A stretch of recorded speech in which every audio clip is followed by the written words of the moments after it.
My name is Beatrice Owarewaa Siaw, or better known as Nana Yaa. I am a Mampong Dishye from Asante Mampong, and I'm contesting the seats as a member of Parliament for Asante Mampong.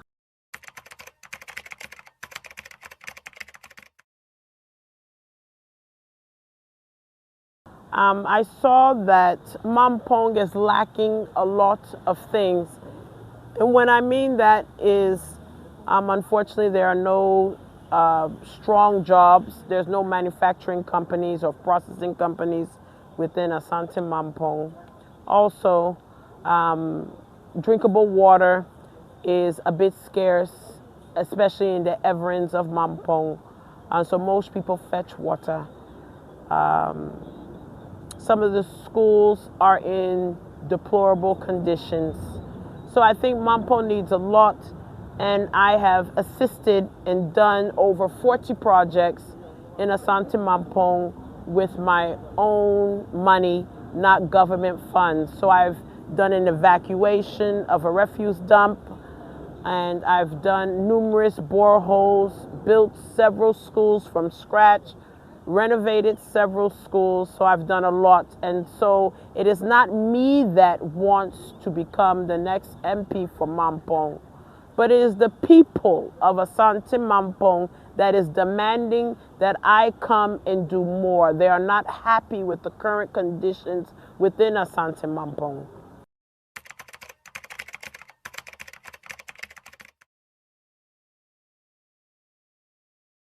They feel that the current MP is, and I don't like talking about him because if you were to ask him questions about me, he probably wouldn't even answer.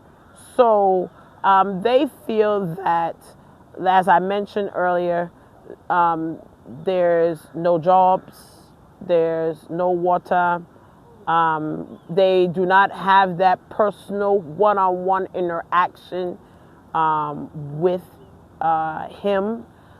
He's not on the base or at the grassroots level. You are not able to even get close to him. When you get close to him, he has an attitude saying, hey, free hoko. And that is not how you talk to people that voted you in. It is, the MP is supposed to serve the people, not the people serve you.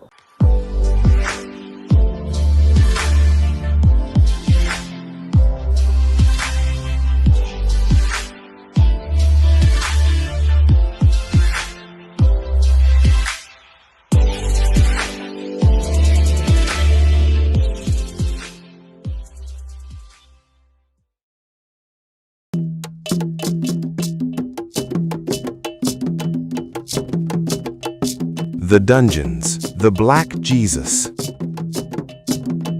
the great artifacts, the slavery, our proud forebears, the pain,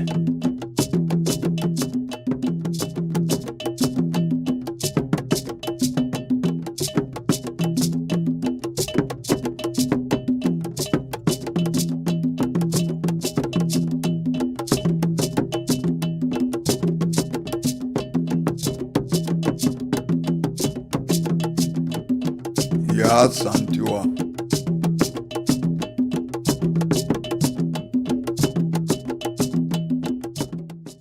Visit Bisabewa Museum, where Africa's story is told.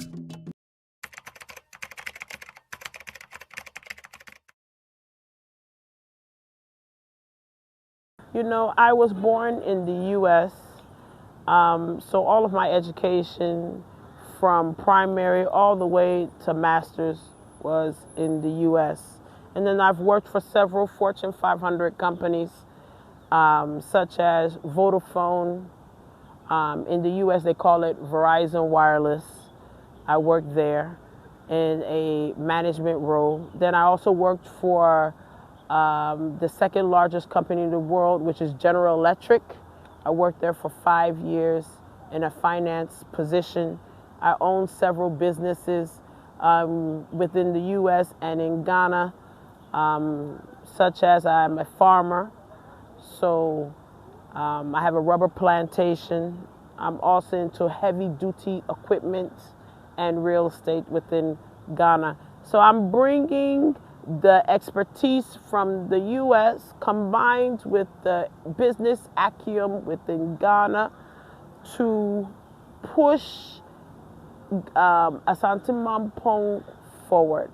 So I wouldn't know everything. I'm willing to learn, but I believe with these small attributes that I have, it's a great base and a starting point. In life, you're not born a president. You have to start from somewhere. So I believe that this is my starting point for Asante Mampong.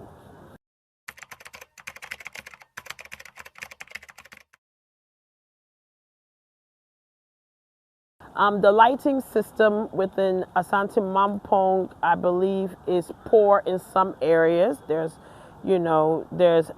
thieves running havoc. So on the Adra Road, I would like to implement a better lighting systems so that the people of Mampong will be able to access and feel free, even in the late hours when they're driving, or even cargo moves from Asante Mampong to Brongahafo and the northern regions freely. That will be one. Two, I would like to add more drinkable water, such as boreholes. So I would like to drill several boreholes, and when I mean several, maybe around more than 20 to 30 boreholes within the Asante Mampong. And last but not least, I would like a factory, and this is what my siblings has been pushing me to do, even though I have not gotten the nod. Mampong is known for vegetables, such as green pepper, carrots, and so forth. Since I am a farmer, a proud farmer, I don't want to reinvent the wheel. I would like to have a processing plant, like a Kivo processing plant within Asante Mampong, or even a packaging plant where they can buy directly from the farmer, package it, and sell it directly to the consumer, either within Kumasi or Accra.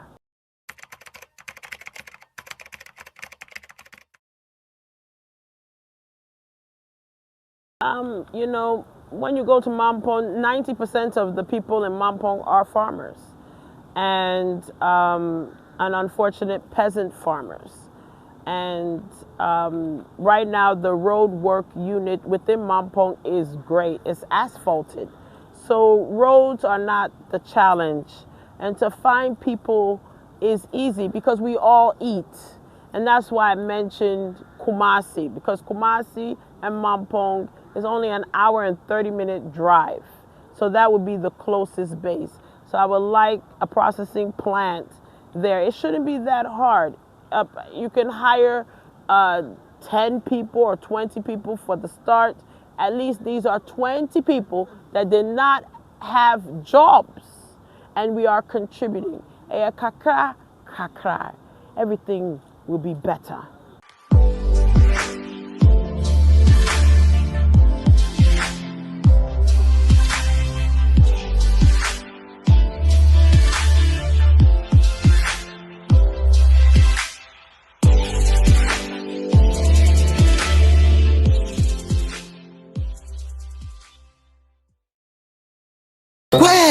With these results, you can do medicine, law, everything.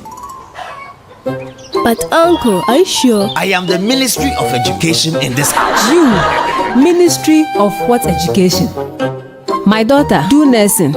It's your best chance with this result. No, go business. Oh, please, what do you know? Can you even read? Go become YouTuber like me. Use Admissions Checker. Admissions Checker? Yes, Admissions Checker. Ghana's first university admissions hub. Just sign up at admissionschecker.com. Enter your WASSCE or NOVDEC results. Choose your dream universities and programs and instantly find out exactly where you have the best chances of admission. Wow, what if I want scholarship abroad? Simple. Tap scholarships and find opportunities too. Can it also find husband abroad? Admissions Checker. There is a university and a course for everyone.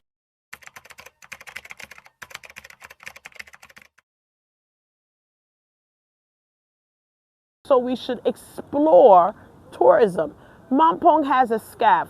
I don't know if you've ever been to Asante Mampong, but when you enter the illustrious Asante Mampong, you see the first thing you can never ignore is our SCAF.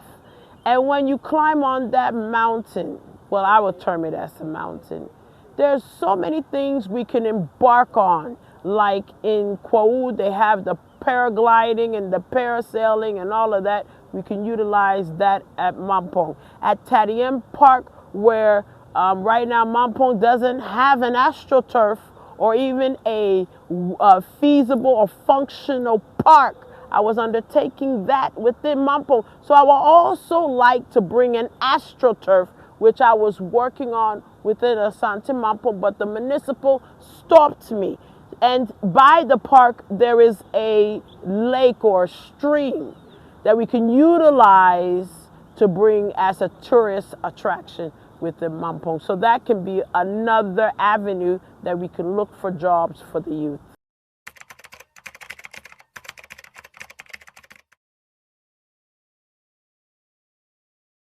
You know, out of the 275 seats, we only have 40 women that are members of parliament, and that is small. When you look at the general secretary in both parties, MPP or NDC, there has never been a woman. When you look at the national chairman, there has never been a woman for MPP and NDC. That is shame unto us. But the good thing is, it is small. We're moving forward. Right now, we have a current vice president, and she's a female. And that gives us hope, a glimmer of hope that we are moving forward. I will hopefully like to plead that maybe one of the reasons and the problems that we face why women are not in government is because of the filing fees of the fees could be so much. So if they're charging a man 10 cedis, they should look to the woman and make it a subsidy cost and make it 5 cedis so that we can engage and get more talented women within our governmental and political scope.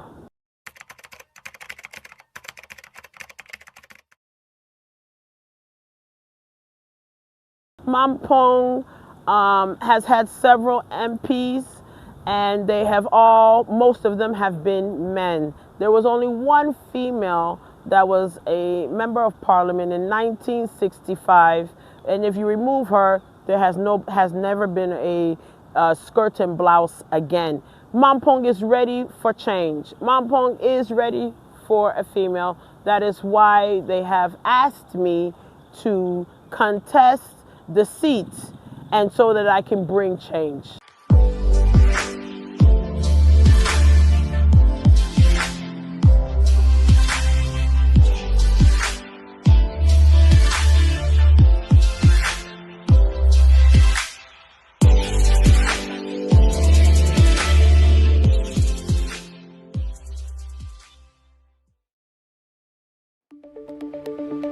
Are you ready to explore Ghana?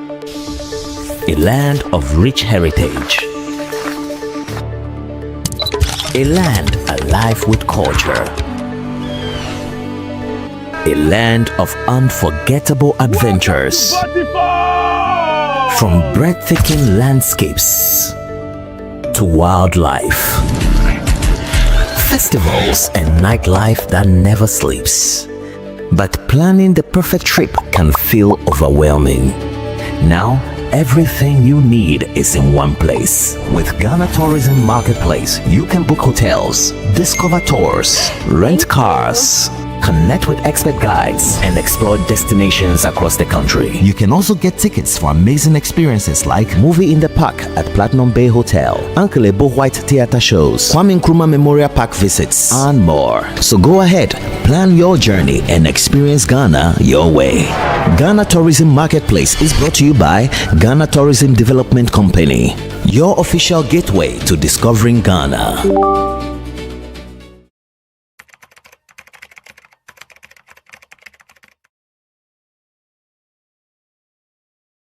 Besides that, I'm a female, and I also think about development. What sets me apart is that I've actually put my mouth where the money is. I've invested heavily into Asante Mampong, which most people and even the current and previous MPs has not done so without any government intervention. That's what sets me apart. Me being committed, always being with the people, speaking against injustices within Asante Mampong, and not just speaking about it, but actually trying to find a solution. That is what sets me apart from my competitors and even previous people in certain positions that was held in Asante Mampong. You are a lobbyist, so you should be lobbying for change for your constituency. You shouldn't be sleeping, you shouldn't be sitting there, but you should be lobbying for funds allocated, dispersed to Asante Mampong so that some of the problems that I've addressed earlier can be rectified.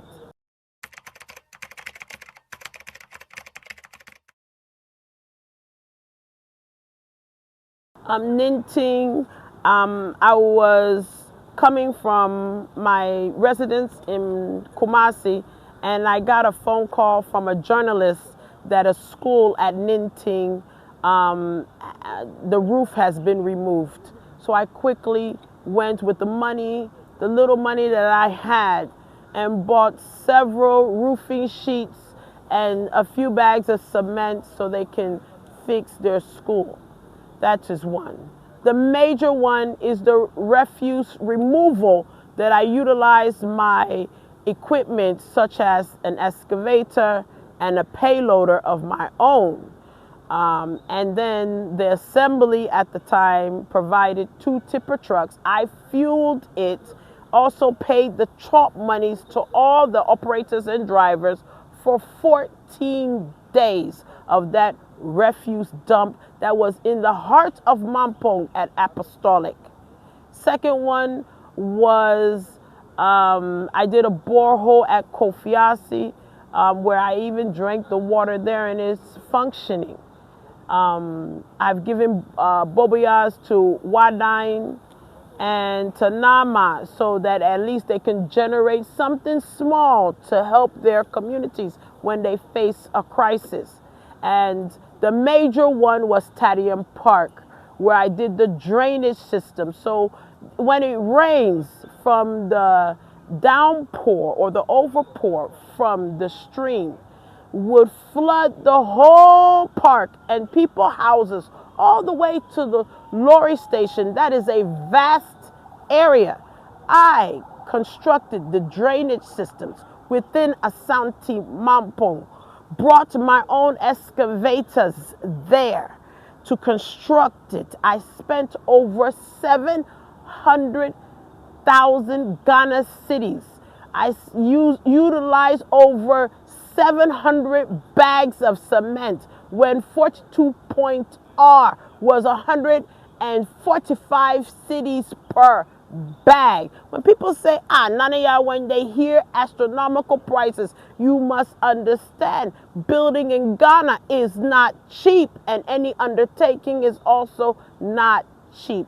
So these are some of the things I've done. And then as I finished constructing the drainage system, and then I brought a machine to fill the drainage system, the side and side, I wanted to level the park and utilize an astroturf, and unfortunately, I was stopped by the assembly.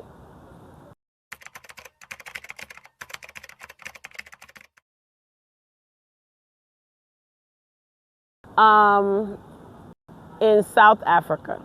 Ghanaians, we have always this mobo and this attitude of humanity. We like to jump to the aid of helping people, but we should be helping our own. It is an atrocity, it is wrong, it is disgusting that we as Ghanaians sitting in Ghana watching a fellow brother or sister being beaten, slapped, kicked, spit on, pointing in God, I can't even do it. You're pointing a finger to a human being in our culture is an insult. And watching this and saying that he should go and fix your country. No, you should go and fix your country. If your country was fixed, why is he there? He's not in South Africa because South Africa is prettier. No, he's hustling in South Africa to provide for his family. What happens if he's released and he dies a year or 6 months later? Who do we blame? And who do we hold responsible? So I'm pleading with His Excellency Dramani Mahama, who is also citing that this is also an atrocity, but to take a step further to hold every South African company within Ghana liable. They must pay restitution for every Ghanaian that has traveled abroad to South Africa to serve as a symbol that you must not abuse our people, because there are at least over several companies. There's over 6,000 South Africans in Ghana. We did not say South Africa must go, but you are beating and imprisoning our people. We had to take a flight to grab them back, to bring them back to Ghana. In 2026, it's appalling. You have MTN. You have, that's a South African company. You have ShopRite, which is a South African company. You have several mining companies within Ghana that are owned by South Africans. And some of you are saying we don't agree. It is some tribes that are agreeing. No, you agreeing, because what are you doing about it? You must speak. You must also show in South Africa that this is wrong. When you needed assistance during your apartheid, Ghana was there. Let's not forget, we have short-term memory. Let's not forget when Nelson Mandela was in prison for so many years and they removed his fingernails and so forth, and later on he passed. Ghana was heartfelt, because that is not what we believe in. And you're doing the same infliction. We are all Africans. South Africa is part of Africa.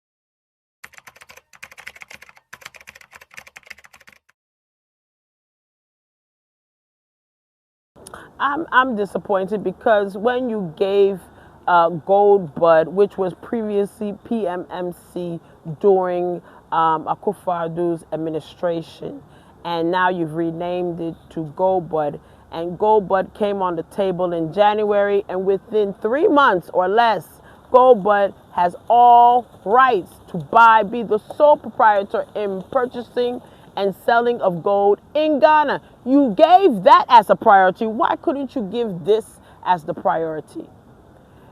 During opposition, you promised the star, the moon, you even promised God himself. You cannot flip and flop with statements. It is a priority now. LGBTQ is a priority now because of the way the world is moving. Though Ghanaians are not comfortable with these types of lifestyles or talks, but we do look at every human being and respect whatever decision, as long as not forced to our culture or to us. You do whatever you want to do in the private or the comfort of your own home, but we do not want our children or ourselves to be pushed in certain acts or exposed to it.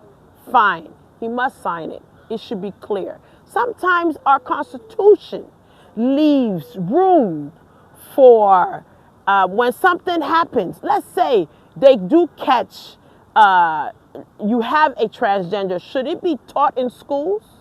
Let's say if there's a transgender person and they commit a crime, where do you hold the transgender person? Is it in a female or a male prison?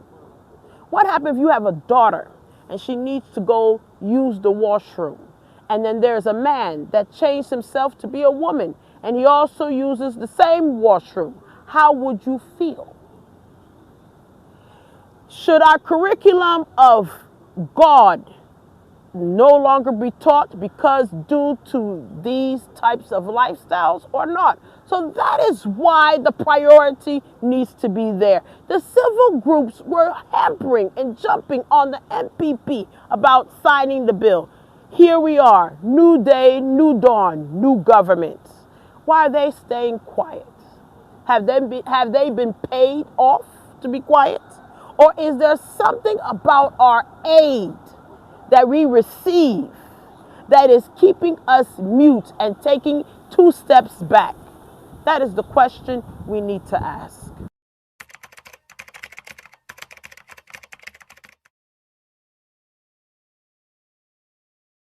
Mampong constituency should not just vote for me. That is wrong to say. Mampong constituency should vote and weigh options. Vote for the right person that's coming to bring development. Vote for the right person that you can engage and interact. Vote for the right person that would advocate on your behalf. I remember as a child, my parents always would send money back home. And I used to ask them, why? Let them worry for themselves. And my dad always said, no, I am in a position to help. So we have to help those who are not able to help themselves. So Mampong should think in that line. Nominate, appoint, elect someone that you too do not have the voice to speak about things, that will also be in your corner, in your favor.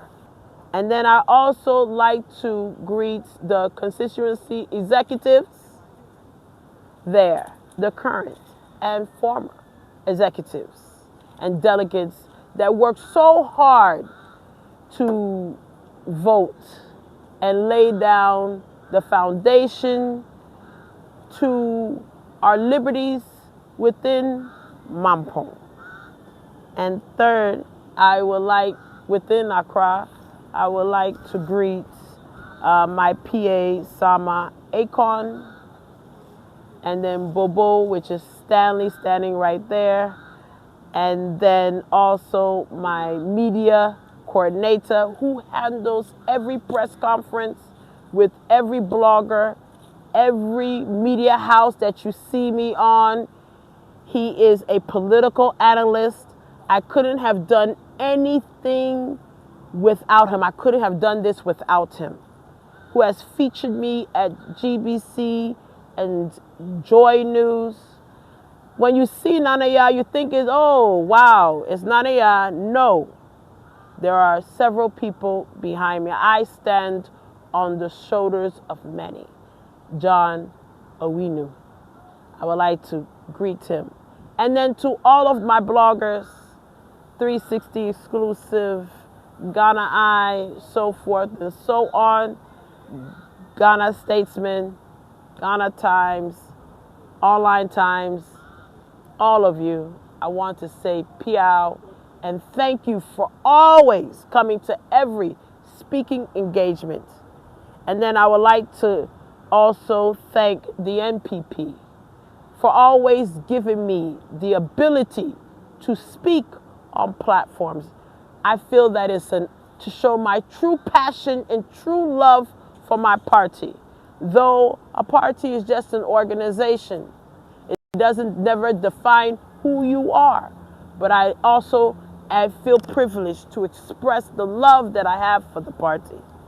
And then to our flag bearer, Dr.